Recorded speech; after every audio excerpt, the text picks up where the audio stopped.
Hi, everyone, and welcome to Happy Not Satisfied, the podcast where we talk about finding joy in the process of continuous growth. My name's Dan Morrison. I'm the founder of Happy Not Satisfied, and I am joined today by a creative thought leader, fashionista, my partner in crime, my wife, Ellie Morrison.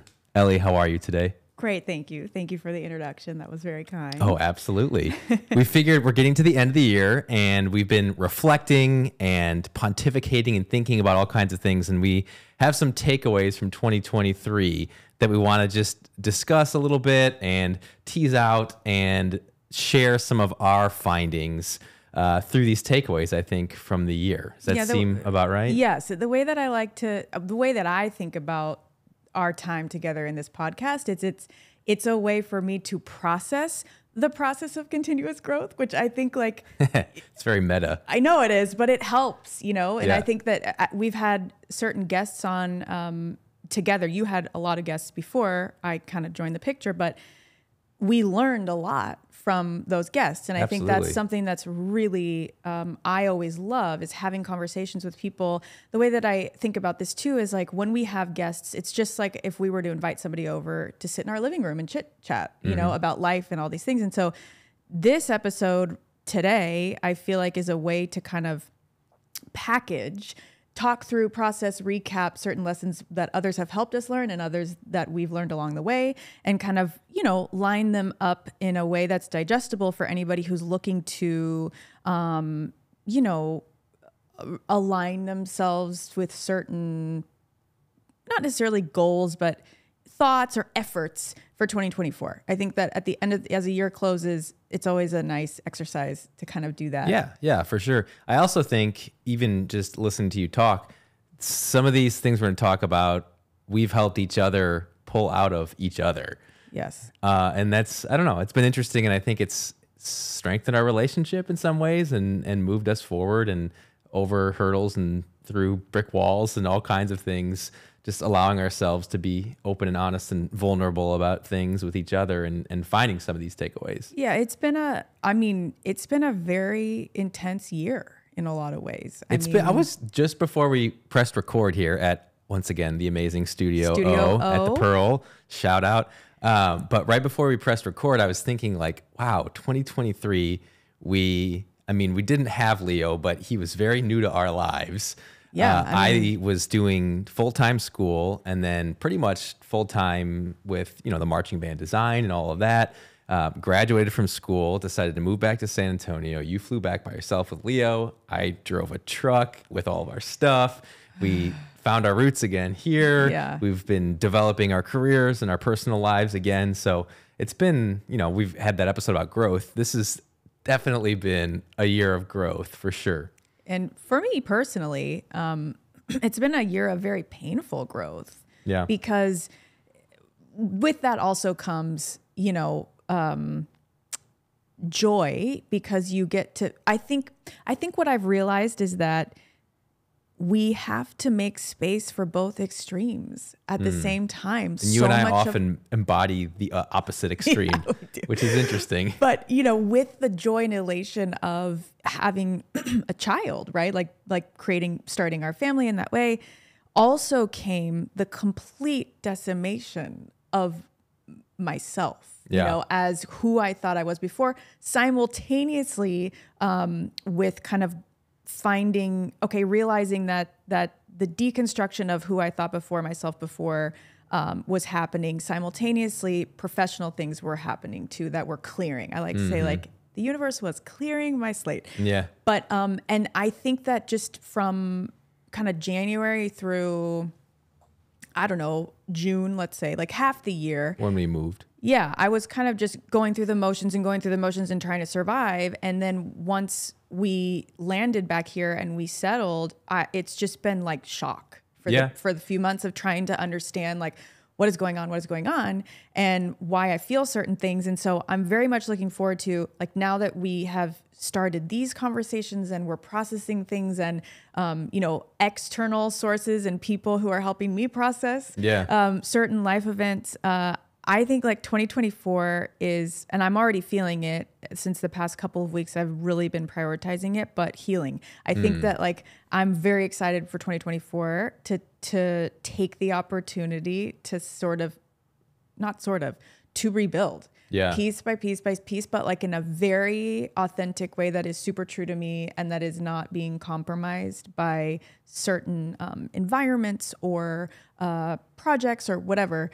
There's a lot of intention that I'm putting into like rebuilding in 2024. I feel like you're in the process of turning the dial from survive to thrive. That's a great way. You to like put that? It. Yeah. I love that. Yeah. One of my Substacks, I made up the term surthrival instead of survival because like that is the goal for 2024. Which your Substack is great, by the way. Thank you. Yeah. I'm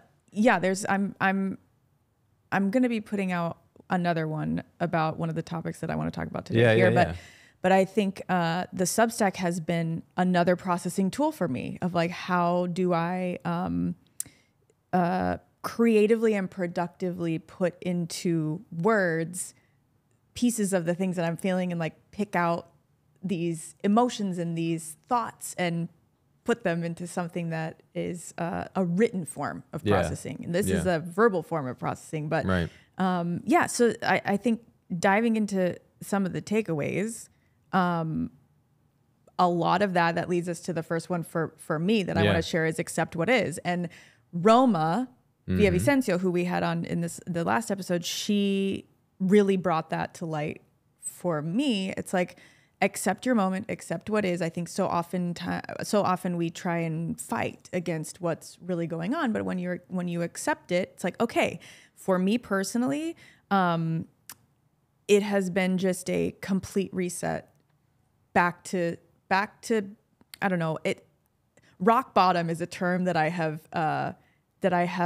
read in like this manifesting work that I'm working on. But what that means is that it is the opportunity for you to completely rebuild. Yeah. And so accept what is. All right. I was fighting that. And that is, what I'm trying to go into 2024 with, realizing it's like, okay, you're accepting what is and you're not trying to fight it and you're okay with it. Now let's move forward piece by piece. And I think for anybody else out there who feels that, and like, that can be a loss of a job, that can be a divorce, that can be a, becoming a mother, any sort of massive life shift that I think we all go through them. It's a human experience. It's like, I feel like it's almost cyclical. Like every few years you have this like boom, like sort of fall where, you have to regain and rebuild to your next phase. But so the first one for me is accept what is. You know what I would say though, is I don't think that only applies to when you have like a reset or this big life shift. I feel that very intensely because I talk about I'll be happy once and I struggle with that a ton, which is why I talk about it a lot, because I know it's a thing. I hear it from other people. I hear it on other podcasts, sort of framed in different ways. But accepting what is important, for everybody. And it's something I struggle with a lot because even though I don't feel as intensely that I've had some of these like reset things like you, I still feel, and I'm going to get into this in a little bit of a different way, but like I feel like I have trouble accepting that I'm doing things that I'm really proud of, that it's not enough, it's not enough, it's not enough, it's not enough. And when I feel that way, then I'm always pushing to think, okay, well, I'll be happy once or I'll be proud of myself once I'll be okay with things once and it's this vicious cycle that I find myself in, even though I've gotten better with it. I think it's very much there. And so I think what's tough is how do you reconcile accept what is with this idea of being happy, not satisfied? Because I think you have to have both in order, because I don't think what you mean by accept what is I'm just going to stagnate and stay the same and not grow. I know that's not what you mean. Yeah. So I would be curious to get your take on what that. I mean is that accepting what is just, it's the first step. It's the foundation of knowing, okay, from here I go. It's like, it's almost like imagine you fall and you land, right? And that's when I wrote that Substack that a lot of people I got feedback from was it was called Trust the Freeze. Yeah. Because I learned that, you know, I'm actually like, it's fight, flight, or freeze. I have been in a freeze, a moment of freeze. And my instinct is telling me like, okay, yes, I've splatted. Like there was a bird that hit our window. And this is what made me think about all of it, is that it came boom, and it hit the window and it fell. And I noticed that it took maybe 30 or 40 minutes for the bird to make any movement at all. It was just completely, not even to just fly away, just to make any movement at all. Well, it was probably knocked unconscious, It probably to be was, fair. but it was standing there. The poor thing. I felt so bad, and I thought, should I go help it? Should I do that thing? And I was, you know, playing with Leo at the time. You were not in the apartment, and all of a sudden, I was distracted playing with Leo, and then I came back after 45 minutes maybe, and it had completely flown away. And I thought, oh my gosh, that's how I feel right now. Yeah. I feel like I've just been completely knocked down, and that my instinct though in this moment is to completely freeze and not to try and grasp at certain things like I have before, you know, to just accept and let what is unfold in little by little, as opposed to being driven by what are other people going to think of you? What are other people going to think of you? Like you have to keep putting stuff out. You have to keep doing this. And I think like that is something that, you know, probably a lot of people feel and struggle with this age of social media, where everything, you know, you have to look put together. It's hard to not fall into the trap of thinking like you have to be looking put together and 5 steps ahead all the time, especially when you have content that you're putting out. Sometimes for me, like that is it. It's just that accept what is, and the fact of, okay, you're in a state of rebuilding. Now, how do you nurture yourself, which is my next thing. Are you ready for me to dive into that next thing or no? Sure. Okay. Yeah. So the way for me that I'm like understanding how to take from accept what is into creating something bigger and better from within myself, let's just say, is say yes to you. And Julie, your sister, my sister-in-law, we were talking about this over Thanksgiving because she read an article. She's a singer-songwriter, and she read an article about Audra McDonald, the famous performer. And it was from several years ago, but NPR did a piece on her, and she said in her piece, like she struggles, you know, everybody struggles with giving, like saying yes to themselves, right? When you're under all the external forces of life and the people around you, the people who need you, your children, your parents, whatever. But the simple act of saying yes to you in a moment ends up probably manifesting into greater things, you know, down the road. But it's like that tiny, actionable, one foot in front of the other. Like, and I realized, oh my gosh, I've been saying no to me. Well, what's an example of saying yes to you?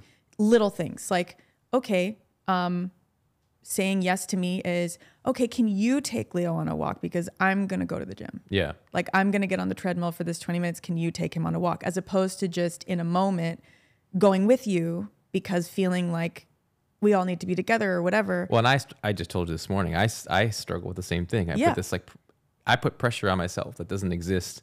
That's like, if I have to work, I start to feel this anxiety, not about the work, but that I'm somehow failing everybody if I'm not spending time with you guys, and then I'm not doing my work. But then when I'm with you, I'm probably not all there because I'm worried about the work. And you just told me, you're like, none of that is an issue. If you have to work, you have to work, you know? And I think we invent a lot of these things that put so much pressure on ourselves.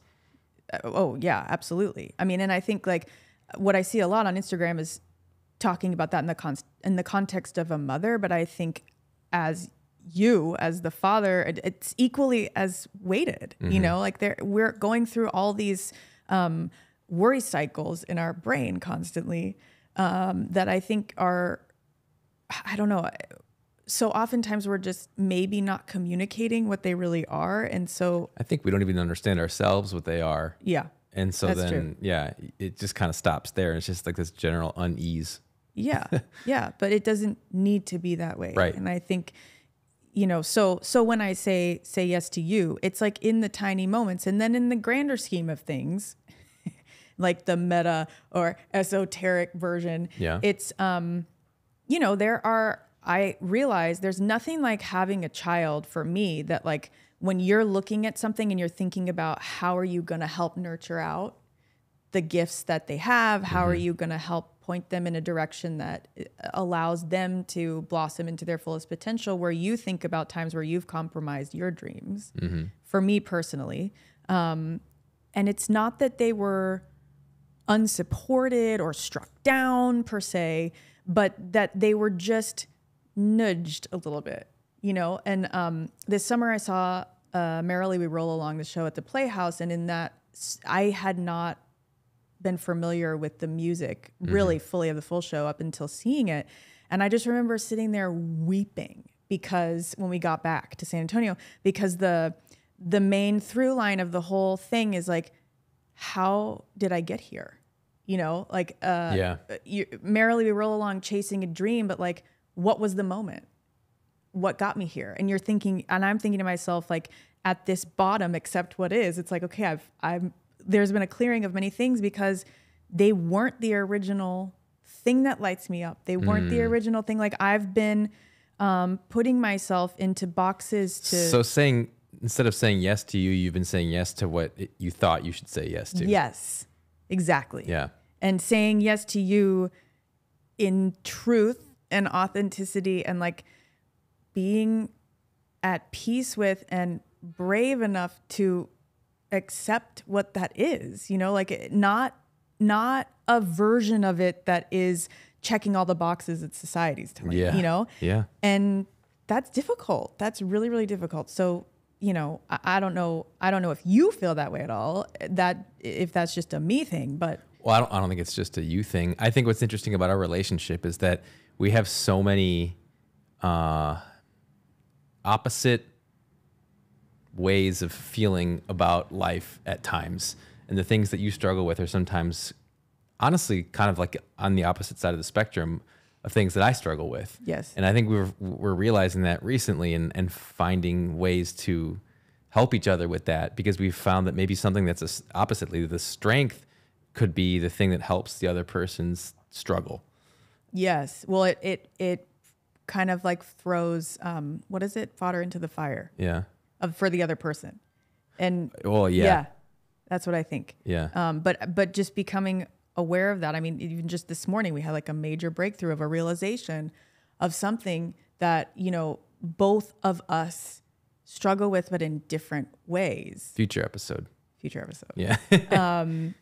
But it just, I feel like what's very exciting is that I think as we close this year out, having been parents for a year and all that, it's not parenthood per se. It's just that it's a new chapter of life. You know, that's what I'm using to signify, okay, this is a new part where you have to really step into you. Yeah. You know, I'm going to take this opportunity to use one of my favorite Happy Not Satisfied phrases here, because to me, say yes to you is also the idea of that you can't put yourself last to put others first. It's exactly because the idea. Yeah. I think that you are going through that, having a child and being a new parent, and you were not saying yes to yourself. And then in turn, you were just depleted. Yes. And you weren't saying yes to you. So then you weren't the best version of yourself. You're still an incredible mother. That's not what I'm saying. But you had to like give everything you possibly had because your cup was not filling up as high as it probably could. Yeah. And so I think that this realization ties directly into that, and not to make it about specifically exercise or something like that. It's all of the things that go into making yourself feel rejuvenated and revitalized and good for you and for all the people around you. Yes. And I would even add on to that, it's peace. So the physical wellness is one thing. Yeah. And I know, okay, if I run on the treadmill, that's good, right? But for me, what I've been struggling with most is, who am I anymore? You know, and not in an ego way. 24601. 24601. Musical theater fans. We'll get the reference. Yeah. But Google it. Google it. But it's not that, it's not in an ego way. It's in a soul way. Yeah. It's like if I don't have peace in my soul, because motherhood has brought an element that I always wanted as part of my human experience Yeah. and as part of my soul, but it is part. Yeah, It yeah, is not yeah. all. And so Well, and that's the healthiest way for Leo too. You know, if Exactly. it was all consuming, I think that would be unhealthy for him in what he saw in his mom growing up. yeah. And I mean, I did the other night, like I'll just say this because it was shocking, honestly. My best friend Sachi, who, if anybody listening to this probably knows, some people know her, but she showed me this app basically. And part of this app, an exercise on this app was it's a deep imagining. It's what I call the deep imagining. And you know, I just lay on the couch before bed, and for 30 minutes, they put like binaural beats in your ear and walk you through like a mind trip. Okay. But what resulted from that, I just did it openly. I was like, whatever, I'll try this, you know? Something unlocked in some processing form, and I just felt a wave of peace. And what I realized is that everything has been in knots. Yeah. Like my spirit has think felt that's pretty in typical. knots. Yeah. Yeah, I think that's pretty typical. But that one simple exercise Yeah. somehow unknotted things. And what then I realized was, oh my gosh, my energy's just been with like unrest. You know, it's been Yeah. in knots for Yeah. many months, and it's not only because I haven't been exercising as much as I could have. Like that's one piece of it for me. It's that yes, we take walks every day. Right. You know, it's all the things. But it's only one tiny component of the full thing. Yeah. It's like for me, it has to be the mind, the body, the spirit. You know, not only one of those Yeah, no, for sure. can hold the whole house of cards. But up. if you don't have one of them, it kind of makes all the other two fall. Oh, also, it's absolutely. it's tough. It's very tough. I mean, we all live busy lives and Yeah. have kids and have jobs and have multiple jobs. It's like it's tough to keep those It's tough. things going. But when you let them fall to the wayside, then it's tougher because I think it's tougher to not do the work on those things than it is to do it, because it makes all the rest of your life more difficult when you don't have the mind, body, spirit, or whatever you Yeah. said, at least firing on several of their cylinders. yeah, or you know? aware. You Yeah. know, your awareness of them. And Well, yes, and you've said many things to set me up into a takeaway for me, and the awareness part of it was the last piece of the puzzle to get me there very recently. But for me, a huge one has been patience brings peace. And when you said peace, I realized, because I knew patience was a takeaway for me, but I didn't really know how to frame that. But over the last, honestly, not that long, weeks, month, I had a realization, and I think just an honest conversation with myself, and I'm sure you also helped bring this out, but I think that I have become increasingly impatient in my life. And I think there's some of that that's good, having a sense of urgency, driving forward, trying to, you know, reach your goals and all those things. But mine had sort of permeated my entire life. I was impatient with myself. I was impatient with other people. I was impatient with you. It was just, I didn't realize, or I didn't want to admit that my fuse had gotten like that long. And it did not take much. And all of a sudden I was frustrated or annoyed, not to the point where I'm just like raging at people. It was more of like an internal struggle. And when I finally admitted that out loud, it changed a lot for me. And like, similar to you, I found this 10-day patience meditation thing on the Headspace app. And that helped a lot. Like I didn't do anything crazy, but what I started doing is, say I was walking up to a situation and I saw a person that maybe I wasn't overly excited to talk to, and I could feel myself going into, how can you get yourself out of this situation as quickly as possible? The impatience was going into overdrive. And then I would just literally say to myself, practice patience. I would say it like 3 times, and I would disarm and decide to just engage in a conversation and see where it went. And lo and behold, it was very pleasant. And I actually found a couple of opportunities over the last couple of weeks, even in my business, that I wouldn't have gotten, I don't think, if I hadn't just kind of let conversations go longer than I normally would let them, engaged with people that maybe normally I wouldn't engage with. It was a very enlightening process. And I didn't do this because I was like, I'm going to get more business by being patient. That wasn't my goal. I just wanted to feel less resistance inside of me. And it was massive. So I don't know. I mean, I don't think that you struggle with that the way that I do. This is one of those, this is one of those examples of like, I have this and you don't have it at all, or you have something and I don't have it at all. And so it's almost hard to relate sometimes because of that. But then once we can see it in each other, we can help with that. And so thank you, because without you, I don't think I would have gotten there on this patience thing. I think I was lying to myself that it was a thing for me. Well, it's normal. I mean, we try and conceal to ourselves that a lot of things are issues for us, and mine are a slew of others, but, but I think, and also because I've been taking care of myself better. Yeah. The last month-ish. To me, I mean, that's the baseline to every conversation we ever have. It's like when that's faded away or not gone well, or you talk to somebody and they've let go of that, or they're not doing that. It's just, you immediately are like shooting yourself in both feet if you don't have some level of self-care. Well, and I think just because the actual act of it gives you a sense of confidence, but it also gives you a sense of calm, right? So like you're calming your system by letting energy out. And so then when you would throw this, like stuff would come out of you, and I'd be like, wait, before, when I was just going through the motions, you react to it, but I'm able to pause and reflect and be like, this is strange. Maybe how can I help bring this up in this way that might help enlighten you as to what might be going on there, And but I think that so it's been it's felt like such a slog from January to, for me personally, and how I'm getting through my day, that those acts of self-care and the saying yes to you and all that stuff, I say it like it helps me kind of go above the perspective. It's like seeing yourself from a little bit of a distance to be able to not be so hot button reactive or surviving constantly, throughout all your day, and you get a little bit added perspective and an awareness of things, and it helps be more in tune with like what you need and want. Yeah.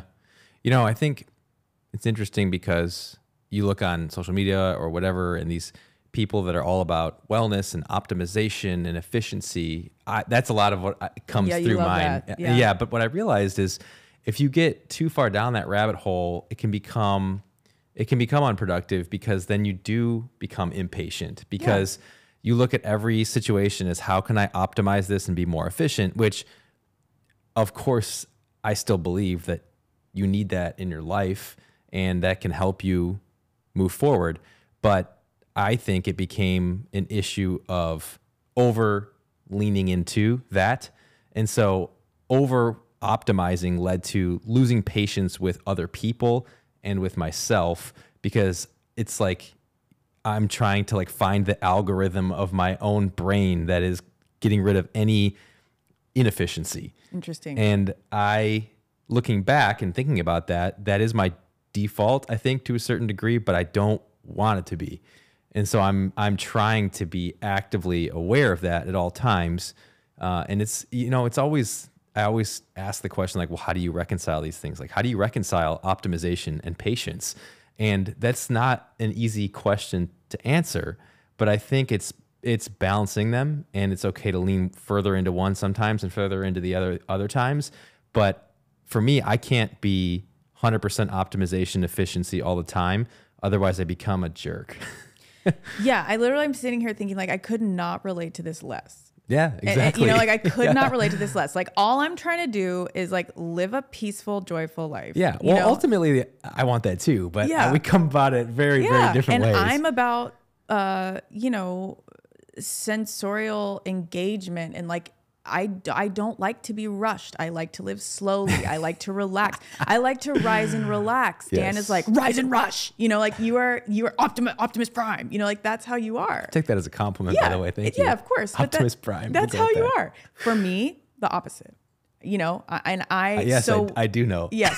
So when I am rushed in life, and I think that is a lot of motherhood, is that you can feel rushed because you're taking care of somebody else, right? So like just that simple act all day in and of itself, I'm just like I'm totally fried, And so it's just been learning, like, how do I build in parts of my day, or, you know, in theory, I would love to get up earlier, but I think it works better. And I've been trying it, but it works better for me to have nighttime, where I'm like, you know, 7 to sometimes midnight is like when I have the time. It works for us. You kind of have your nighttime stuff. I have my early morning stuff. And However, when I wake up early, on the mornings when I wake up early, and I used to wake up early when I had structured day jobs and all that stuff.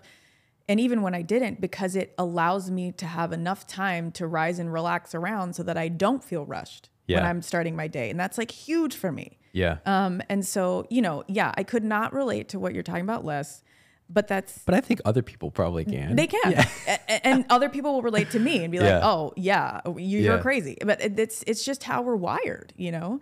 But I think knowing that about yourself, you can kind of start to stop putting yourself into situations that make you feel icky or bad, you know, about like the way you like to live versus the way I like to live. And we've really made our household to to create space for the other person to do their thing. You know, like that's also important. I think maybe a lot of people don't know to do that, or know they can do that. Well, we certainly didn't always do that. No. Yeah.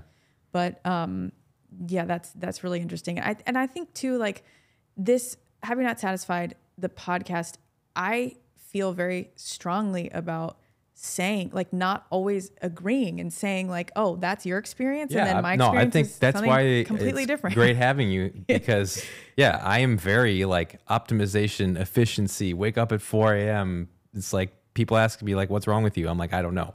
But you don't relate to a lot of that, but you still have your own version of being successful and productive. Right. It just doesn't look like mine. Right. And having another perspective to discuss and show, I guess, like we are like opposite in a lot of ways, but still have outcomes that we're proud of, you know? And so everyone is different, and you and I are very different, but in some ways I think that's what makes it work. And I think, yes. And what I would really like to intentionally put effort into in 2024 is like, yes, we're different. And for people out there who relate to this and they're in partnerships or relationships or even friendships or even other relationships within their family, right? Like you recognize that you are different, and we might be opposite, because they say a lot of times opposites attract. Yeah. But how do you do that without kind of slowly being taken into the undertow of the other person and diverted from your intention and your energy? Because like that, I struggle with that, because there have been certain times in the past where I feel like my energy and my ambitions and all of it have been very dominant. And then, you know, I've had to sort of really let go of that in order to nurture in the past year. And so then how do I put my intention into, okay, like you can be all the things, but don't lose yourself. You know, that for me is what I'm really working on going into this next year, and really like the next many years. Cause I'm sure, you know, if the family continues to grow and wherever we go, it's like, it's just difficult for when you're experiencing life events to not let them take you. Yeah. And so much of this boils down to just a sense of awareness. That's what always is like, as soon as I realize something truly about myself, then I can work on it. But sometimes you put blinders on to your own issues, for lack of a better word. And then if you don't know, or you don't not willing to admit it to yourself, there's no way you can fix it, you know, or change it. And as you know about me, but I think this is true about people in general, it's you're not going to change unless you want to change. No one's going to change you. Like I can't change you and you can't change me. We can talk and we can have these awareness sort of enlightening discussions, but unless I fully buy into something by my own volition, then it's just going to be like we're banging our heads against the wall, I think. Of course. So I think one last takeaway that I think will continue to be a work in progress for me forever is this idea of having, excuse me, is this idea of having perspective. And I know that sounds a little bit like cliche or whatever, but I think about it almost every day, because we have incredible lives and things are going so well and there's so much to be grateful for. And we have our health, which first and foremost is the most amazing thing. We have a healthy baby. We have families that like, I can go on and on and on and on of the things that are just great, but it's still for me way too easy to focus not on any of that and find the problem. And I've told you this before, my brain, I feel like it does this like seek and destroy, where I've remedied one thing, or I've finished a project, or I did the thing that was making me worried or stressed, or I found good news out about some project, and I feel good. And then my brain starts to search. It's like, okay, well, what's the next thing on the list that I can make Dan fester and worry about? And it finds it. And then all of a sudden I find myself thinking about a thing that the day before wasn't anywhere on my radar because I had another thing to fill that void. And so that's a huge struggle for me. And I am acutely aware of it. This is the weird one for me because I am very aware of it and I still struggle with it a lot. And so I think the takeaway this year was just really fully realizing that that's going on. And what I want to continue to work on is the ability to be grateful in my life on a more significant level more often. I think I'm bad at practicing gratitude. I think when I do try to do it, it doesn't feel like I'm doing it in a genuine way. And I haven't found the right way to do that yet. And I think that'll be huge once I'm more consistent and better with that. I think that just, you know, the reason I like astrophysics books, I know this sounds random, but they do provide some perspective. Of course. It's like the universe started 14.3 billion years ago. And you are living in just a speck of time. You're a speck of nothing, of insignificance on a planet in a huge solar system in a huge universe that could be part of multiverses, that could be part of God knows what.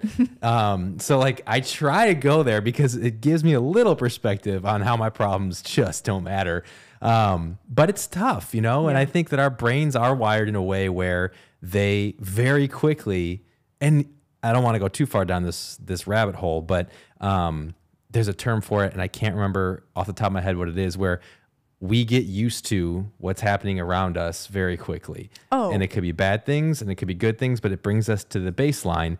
And so, you know, I talk about this, people talk about this all the time, you know, hunter-gatherers were getting chased by tigers and this and that. And it's like almost cliche to talk about at this point. But that level of stress is probably the same red flags and blood pressure and heart rate things going off when we feel some totally way less threatening thing in our cushy lives now because our brains get used to what's around you. And so I think there has to be a lot of active work towards that because the default is to lose perspective. And like I said, I am working on that. I have not found the like solution, but it's a takeaway is you need to have better perspective in your life.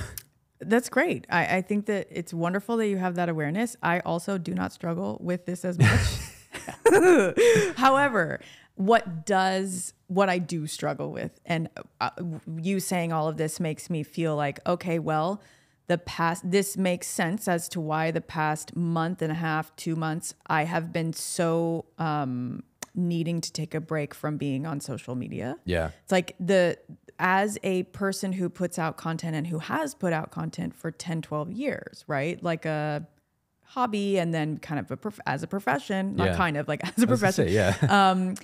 You tend to get this feeling of like, I'm not putting out enough. I'm not putting out enough. Like I'm not relevant. I'm losing relevancy, whatever.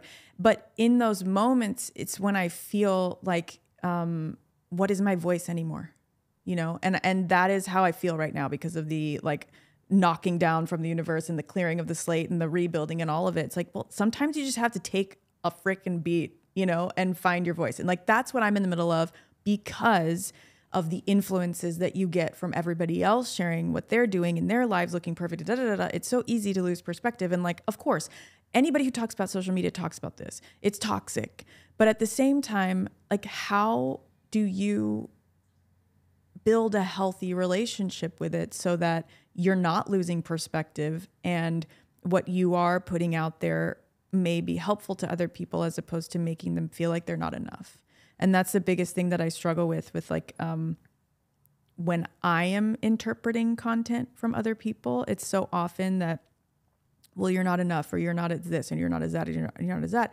And they might not be intending it in that way, but that's sometimes what I take away from it. So I just have felt like in order for me to regain perspective, and in order for me to regain joy and appreciation for the little things, and very much leaning into this life is art concept, life is art, it's the most amount of joy and the greatest perspective can come from the littlest of things in your life and your decisions in your day to day. So for me, media, social media, like the constant barrage of information, it causes a lot of struggle for me there. And like, sometimes I just, I'm like, let's just go inward, let's turn it all off. Let's turn off all the voices. Let's go inward. And like, for me, that's what helps. Yeah. But I have always felt lucky that I can sort of jump out into that perspective space. It's been a lot more difficult this past year. And I think I'm finally getting more, coming back around to it, because I'm prioritizing self-care. Yeah.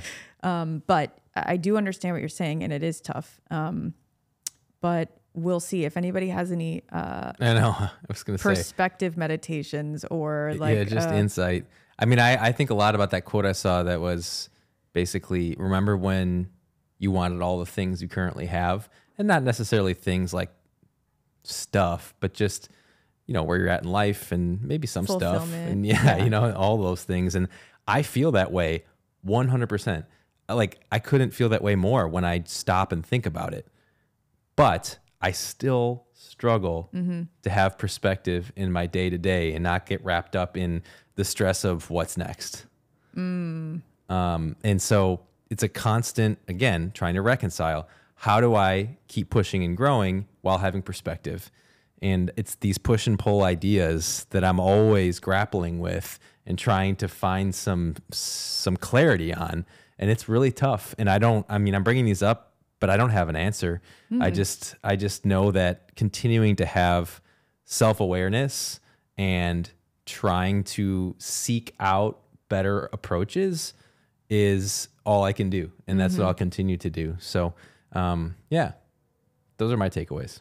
I love it. So to recap them, accept what is.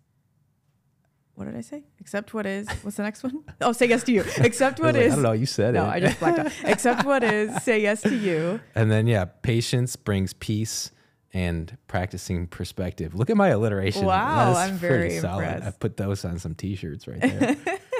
Oh my goodness. Well, this has been an enlightening conversation. I appreciate your honesty and openness about all things, and helping me become the best version of myself. Likewise. Yeah. And Keep check on us fighting out. the good fight. Speaking of social media that's toxic, follow us on Instagram at happy.notsatisfied. You can go to the website, happynotsatisfied.com. And as we're going into the new year, like, we're super excited to continue to have more conversations with more guests, and to open this forum up, really, for everybody to share their stories, and physically in person here, and then we'll see what else. We're excited to be speaking at certain events. Yeah, some potential guests that are exciting on the horizon too. Yeah. So So 2024 should be great. It'll be Just great. Keep that perspective. Keep the patience going. Yeah. That's what I got to do. And reach out to us. Talk about these things. You know, we want this to be like a dialogue and a forum for people to feel like they're a way to process their process of growth. You know, like it's something that's very part of a universal part of the human experience, and we're just interested in talking to more people about it. So with that, we are wishing everybody the happiest of holidays and an amazing start to your 2024. Absolutely. Thanks.